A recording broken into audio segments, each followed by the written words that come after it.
জানো প্রিয়, আমি প্রায়ই ভাবি ভাগ্য কতটা সহায় হলে তোমার মতো একজনের দেখা পাওয়া যায়। লোকে যাকে ভাগ্য বলে, আমি তাকে আমার জীবনের শ্রেষ্ঠ উপহার মনে করি। তুমি শুধু আমার ঘর আলো করেই নেই, তুমি মিশে আছো আমার প্রতিটি নিঃশ্বাসে আর অস্তিত্বে। ব্যস্ত এই শহরের ভিড়ে যখন আমি খুব একা অনুভব করি, তখন তোমার কথা ভাবতেই এক অদ্ভুত শান্তিতে মনটা ভরে ওঠে। তুমি আমার সেই আশ্রয়, যেখানে আমার সবটুকু ক্লান্তি নিমেষেই মুছে যায়।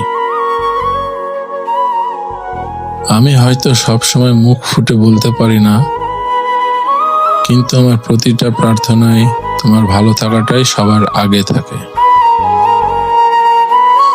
তোমার ভালোবাসা আমাকে প্রতিনিয়ত একজন ভালো মানুষ হওয়ার অনুপ্রেরণা দেয়। আমার এই শূন্য হৃদয়ে তুমি এক পূর্ণতার নাম। আমি চাই আমাদের এই পথে চলা যেন অনন্তকাল এভাবেই মায়ার বাঁধনে অটুট থাকে। জীবনের বাকিটা পথ তোমার হাত ধরে তোমার চোখেই নিজের পৃথিবীটা দেখে কাটিয়ে দিতে চাই। অনেক অনেক ভালোবাসি তোমায়।